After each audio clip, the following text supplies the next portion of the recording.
Hi. Welcome back to the Pot Smoker's Bible. My name is Zion.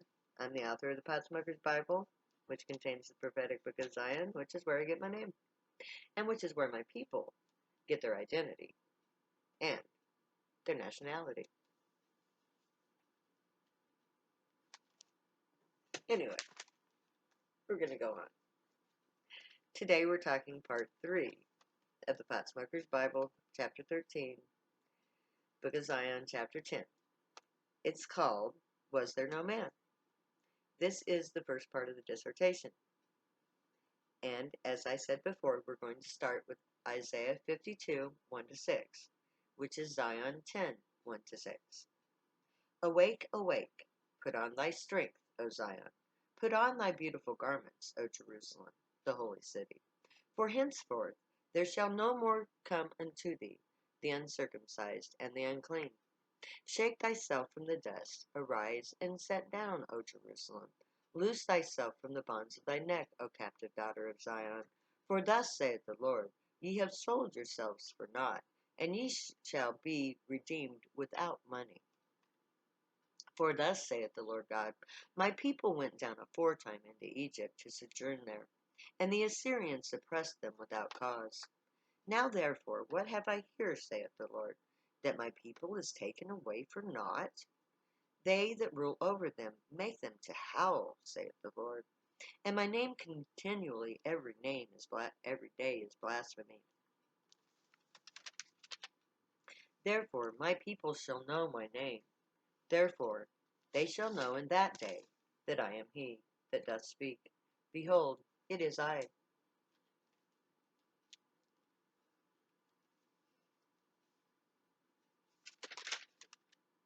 Isaiah 52, 1 to 6 opens this chapter. Zion is told to prepare for her role as prophet. The Jewish people are informed that their separation from the gray is over. The Holy Land and Jerusalem will soon know peace. Israel is redeemed by Zion.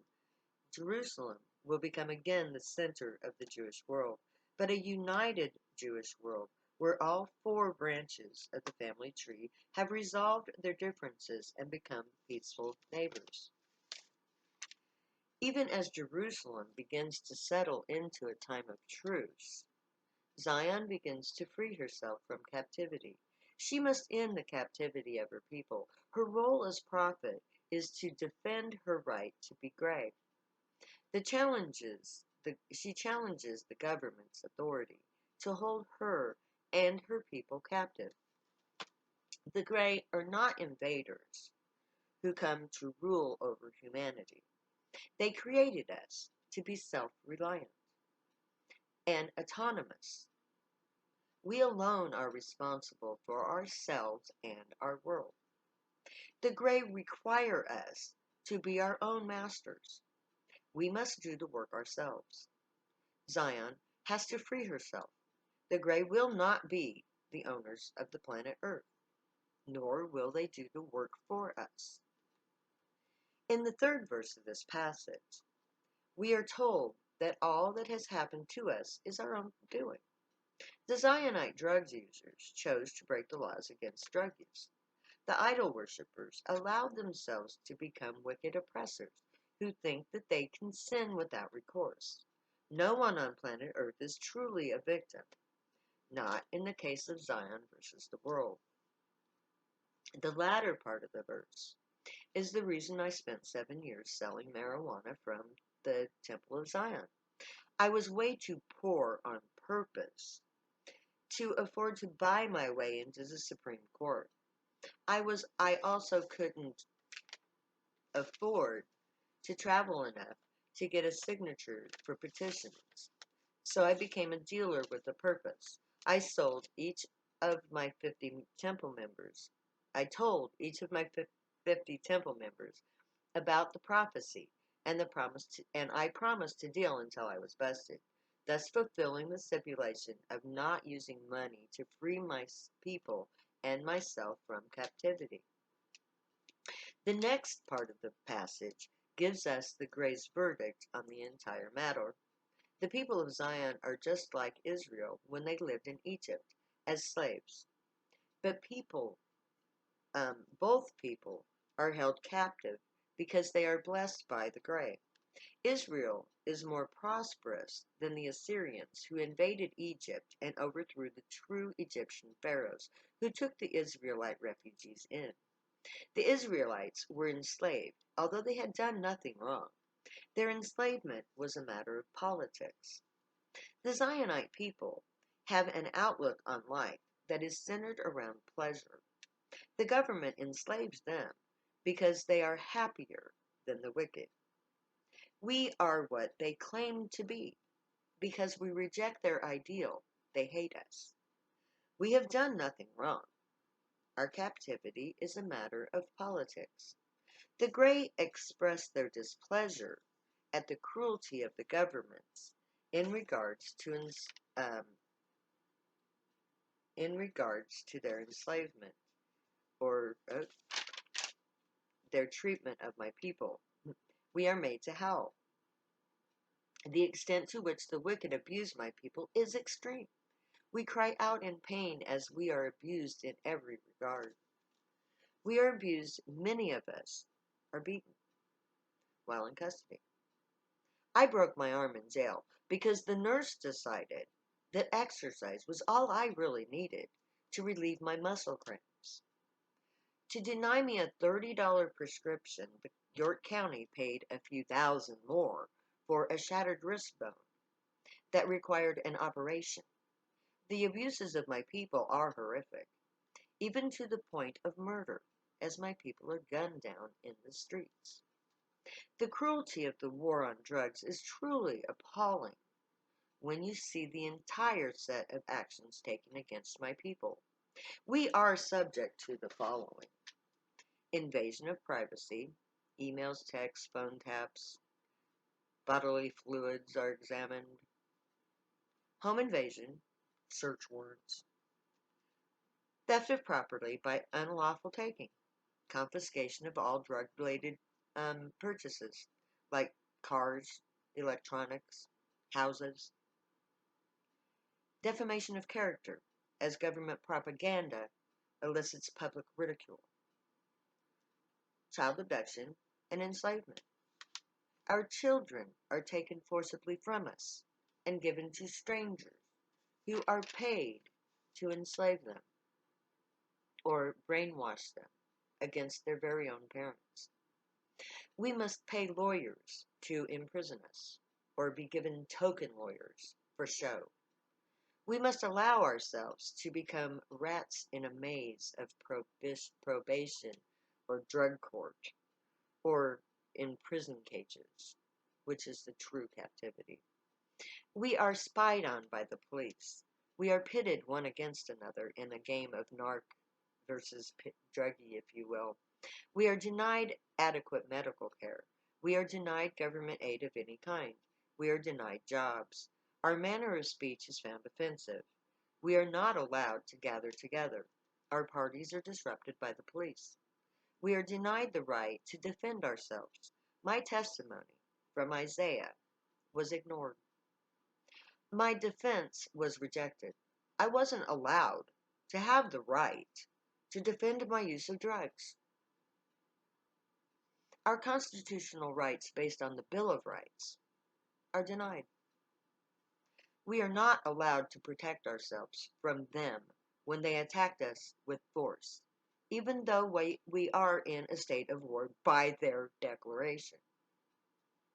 We are made into a public spectacle, as we are paraded before the public on the news programs and on the cop shows. We are forced to pay for every indignity that we must face. We pay for probation. We pay fines. We pay the court to imprison us. We pay for rehab. We pay for our personal needs in jails and in prisons. We do community service. Our children are taught by the government in our schools to dishonor their parents by narking on them. We must pay taxes like everyone else, but we have no voice in the government. No one represents us in any way, shape, or form. Our sense of citizenship is stripped from us.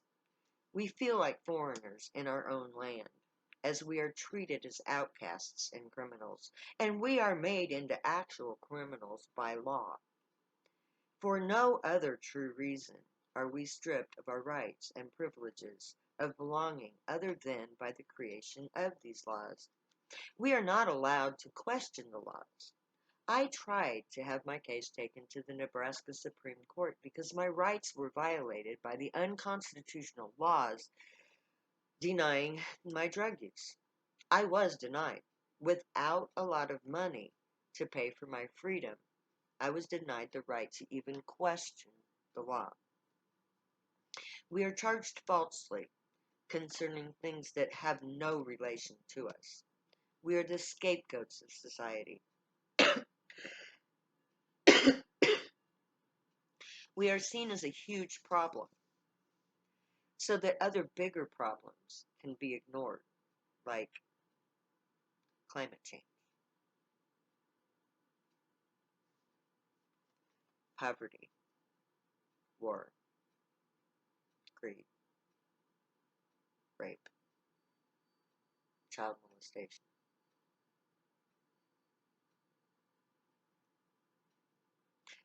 We're denied the right to exist. We are who we are. We have the right to be who we want to be.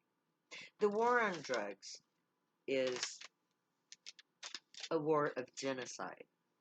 The governments of this world are denying me and others like me the right to live. They are denying the people of Zion their way of life. We are reminded next that the term God, GDDD, is offensive to the gray. The designation of God is that of alien. So to dishonor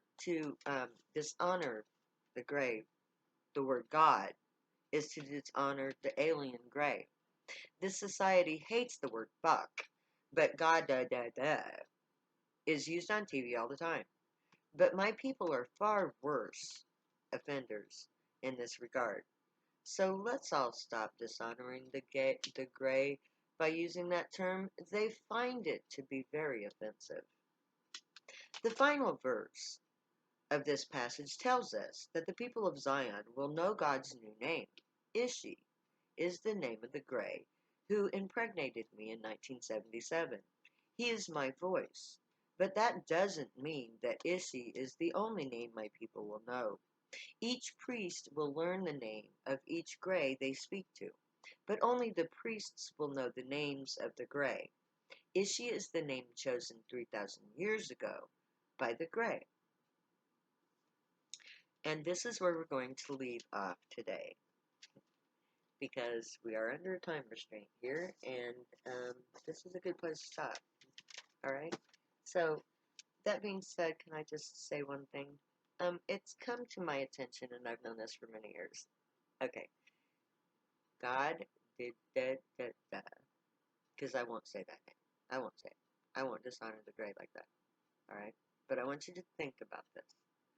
When you use this term, it's always God blank this. The next time you say God blank this, I want you to look at this. Because whatever this is, 9 times out of 10, I'll give you that you love that thing most dearly of all. You only damn that which you care about. So, in reality, you're saying, hey, Gray, would you fuck up this? It's a curse. It's very offensive. It's very negative. And it should not be used by a priest of Zion or by a citizen of Zion. So, please, God bless. Don't God, because God will right back at you. Okay? So God bless. Stay happy and high. Later.